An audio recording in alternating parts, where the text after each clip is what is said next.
Bonjour les gens! Aujourd'hui, on cuisine avec vous. On va vous partager quelques-unes de nos recettes nomades. Donc on n'a pas cuisiné dans notre camping-car, on a utilisé la cuisine de la maison parce que ta dame il est vide depuis 2 mois, il n'y a plus de frigo, il n'y a plus d'eau, il n'y a plus rien. Donc c'était tout aussi simple de le faire dans la cuisine. Mais on s'est appliqué à n'utiliser que les ustensiles qu'on a d'habitude avec nous. On va vous partager des recettes ultra simples et ultra rapides avec très peu d'ingrédients. Voilà, parce que c'est vraiment ce qui est pratique en voyage, c'est qu'on n'a pas souvent beaucoup d'ingrédients un peu farfelus. Là, c'est des ingrédients simples que vous avez forcément chez vous. 3 recettes nomades ou pas, mais 3 recettes faciles. Et à la fin, bonus! La petite recette bonus de Daphné. Allez, c'est parti.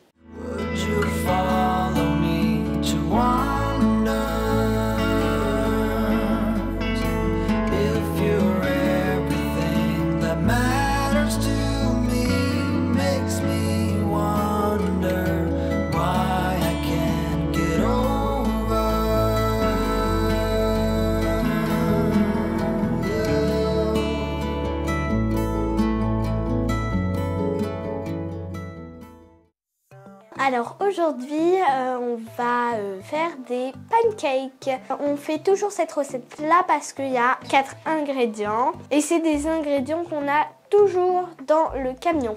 C'est parti la recette. Premier ingrédient, le lait, la farine, la levure et les 2 œufs ou 1. Alors on casse toujours les œufs en premier parce que ça va devenir plus liquide comme ça. T'as raté? Ouais, il y a un bout de coquille. Après, on mélange.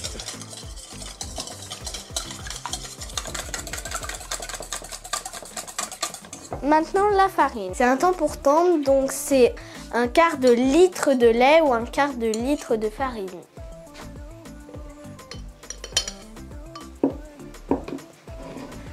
Alors, je vais rajouter la levure dans la farine. Je mets la moitié de mon paquet de levure. Et on renverse. Petit à petit, comme ça, hop. Ça évite les grumeaux. Faut bien racler au bord.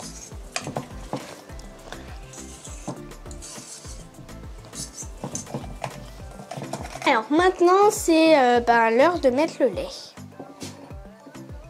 Un quart de litre de lait.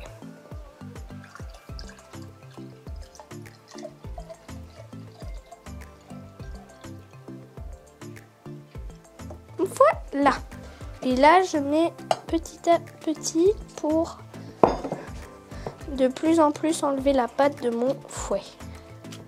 On met d'abord la farine en premier pour pas salir le verre. Et après le lait. Et comme ça, ça sert à faire moins de vaisselle. Ça économise l'eau du camping-car. Et voilà une magnifique pâte de pancake. C'est pas grave qu'il y ait des grumeaux dans des pancakes, mais dans les crêpes c'est un peu plus grave, c'est plus fin et donc c'est pas très bon d'avoir des grumeaux dans une crêpe, mais dans des pancakes c'est pas très grave.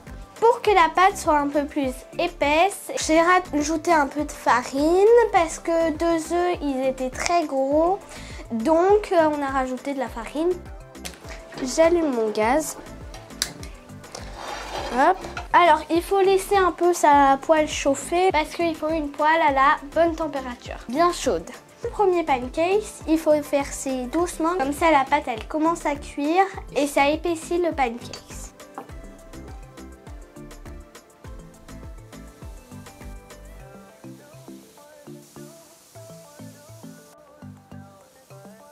Le secret de la cuisson, c'est qu'il faut attendre qu'il y ait des bulles. Ils se forment sur le pancake. Comme vous voyez là, le bord cuit et s'il n'en reste pas beaucoup comme là, il faut retourner. Hop. Et voilà, un parfait petit pancake qui est très joli je trouve. Et le retour est très vite. Dernier pancake, il est bien cuit et 3 chacun. Ça a permis de faire 12 pancakes, donc 3 chacun. Et on va mettre quoi avec? Du sucre, de la confiture, du citron. Et au Canada, on mettait quoi que c'est trop bon mais on en a plus? Du sirop d'érable, c'est une tuerie. Mais il n'y en a plus malheureusement. Ça nous manque. Des fois on en fait pour le petit-déj, des fois pour le goûter. C'était ma recette. J'espère que vous allez l'essayer et que vous allez aimer. Merci Daphné. Moi j'ai choisi sucre. Et je vous laisse avec la recette suivante. Bon, on se retrouve pour une nouvelle recette. Vous savez à quel point on aime les soupes, mais là il fait vraiment trop chaud.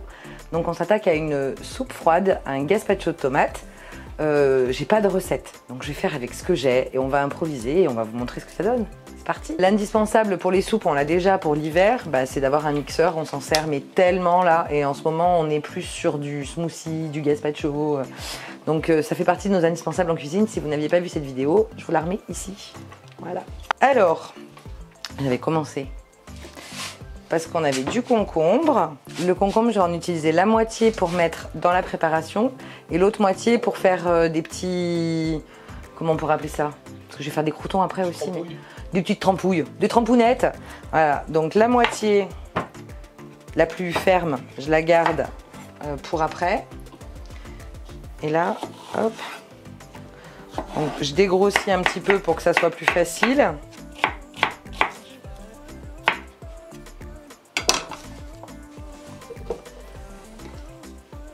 Pour les tomates, ça tombe bien parce qu'elles sont un petit peu mûres là, donc il faut plutôt les choisir bien mûres. Pareil, on dégrossit, on s'embête pas.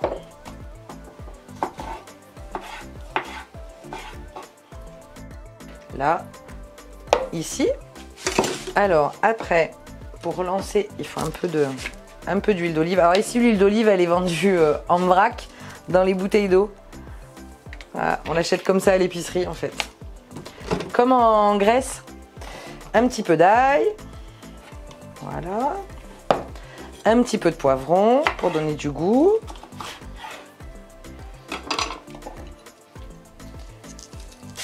Hop, j'épépine. Tu quoi? J'épépine. J'enlève les pépins. Sachant que pour info, si vous voulez mettre du piment, c'est les pépins qui piquent le plus dans le piment. Ici, quand on achète des poivrons, il faut faire attention. Je vais vous montrer. Parce que ça, c'est felfel. Ça, c'est poivron. Donc, il faut bien demander à l'épicier si c'est des felfels. Les felfels, c'est les poivrons, je crois. Mais des felfels qui piquent ou des felfels qui piquent pas. Voilà. Parce que là, comme on le fait pour les enfants, on va essayer de faire en sorte que ça pique pas trop. Hop, ici. On fait grossièrement parce que c'est pas... On s'en fiche que ça se fasse joli, là. Après, je rajouterai des tomates. Là, elles sont super mûres. Après, on peut toujours rajouter de la tomate pelée en boîte. J'en ai pris partout.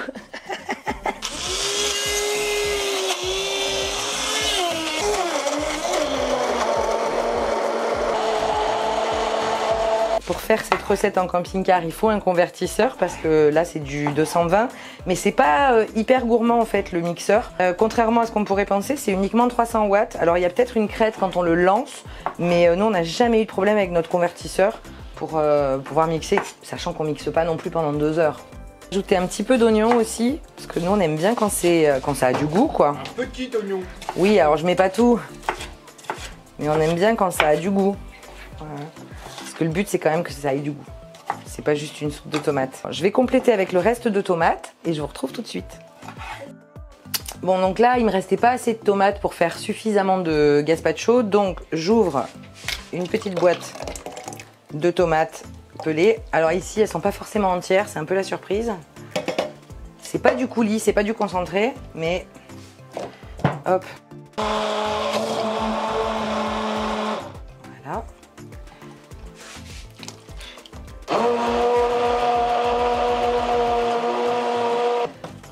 Alors après on peut rajouter un peu de vinaigre, mais j'en ai pas, j'ai que du vinaigre de pomme donc j'ai peur que ça soit pas très bon. Sel, des petites épices, un peu de sel, et puis après on complète avec ce qu'on a et en fonction de nos goûts tout simplement. Hop, donc là c'est prêt, je vais mettre au frigo et pendant ce temps on va préparer les petites trempettes. Alors, vous devinez qui c'est qui a mangé le pain? Et moi. Ouais, parce que les enfants font pareil, mais on demande qui c'est qui leur a appris à faire n'importe quoi avec le pain. Donc il me reste 2 petits vieux bouts de pain là. Enfin 2 petits, ils sont quand même conséquents. Mais ils sont plus très... Ils commencent à être un peu secs. Donc on va en faire des croûtons, ça va être trop bon.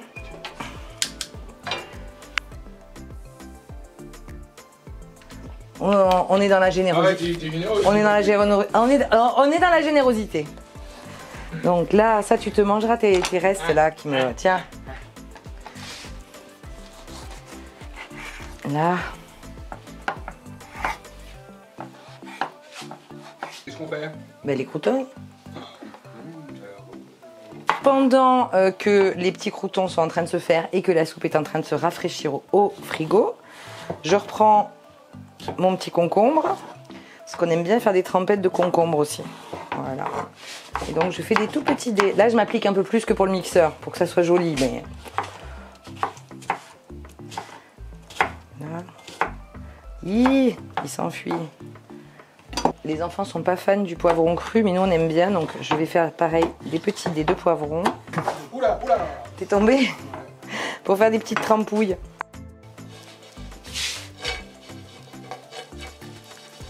Là. Ouais, alors pas trop parce que ça s'est pas retourné. Voilà. Ça sent bon. Bah oui, ça sent bon.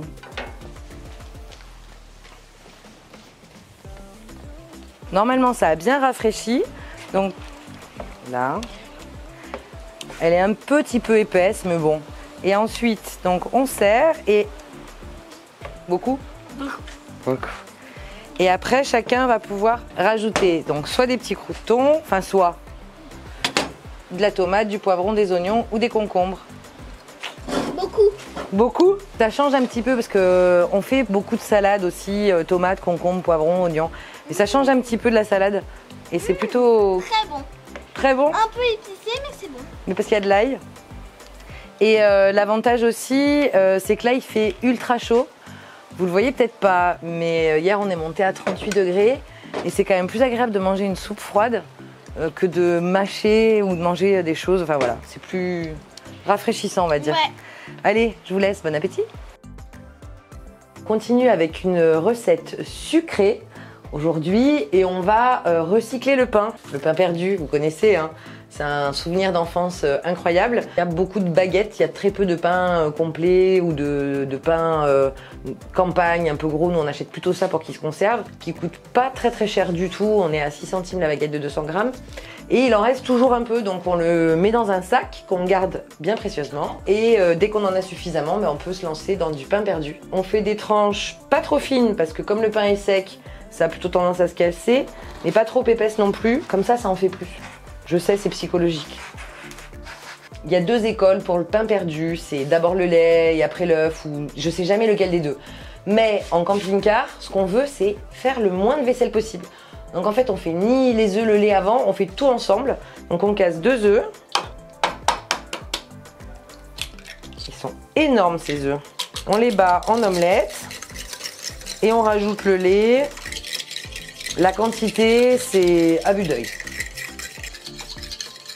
Et pour la gourmandise, on va rajouter directement un petit peu de sucre. Mais pas trop quand même. Parce qu'on en rajoute après. Voilà. On a la possibilité de rajouter soit de l'extrait de vanille, de l'eau de fleur d'oranger, de plein de choses. Là, j'ai rien. Donc, ça sera pain perdu. Moi, j'aime beaucoup la vanille. Et plus de vanille. Donc ça sera nature, mais ça sera bon quand même. On va tout de suite allumer le feu pour chauffer la poêle. Un petit peu de gourmandise. Hop. La chaleur qu'il fait ici. Là. Je vais le remettre tout de suite au frigo, je reviens. Salut! Salut, je reviens. Hop. Alors. C'est bon? Ah mais... Préviens-moi que tu fais des actions. Ok, et je mets un tout petit peu d'huile pour pas que le beurre crame. Voilà, pendant que ça chauffe, on va faire tremper le pain tout simplement. Des 2 côtés, généreusement. On va mettre un petit là. Je pense qu'il faudrait que je retourne chercher du beurre. Voilà. C'est une super recette parce que ça recycle le pain et parce que c'est hyper gourmand et parce que c'est ultra facile et qu'on a toujours quand on a du vieux pain, on a toujours des œufs et du lait. Hein. Bon, l'huile n'est pas encore assez chaude là, donc je vais attendre un tout petit peu. Ce qu'on essaie de vous partager, c'est vraiment des recettes qui peuvent paraître ultra simples, mais l'intérêt en van, bah, c'est de ne pas devoir aller faire les courses à chaque fois qu'on a envie de faire une recette. Donc on essaie de faire avec ce qu'on a dans le camion et des recettes plutôt simples, comme le gazpacho, c'est juste des tomates et un peu de concombre. Là, le pain perdu. Qu'est-ce qu'on a fait encore comme recette? Les pancakes, ultra facile. Donc c'est vraiment les aliments de base pour que vous ayez toujours à peu près tous les ingrédients pour pouvoir le faire. Je vais me rapprocher un peu parce que je vais en mettre de partout. Voilà.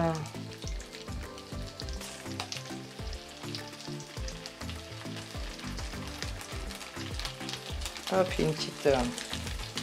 Et on y retourne.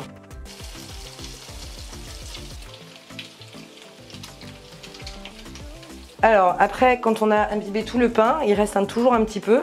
Mais comme dans la poêle c'est descendu, bon on va pas le jeter, hein. Donc hop. Je vous fais écouter le frétillement. Voilà.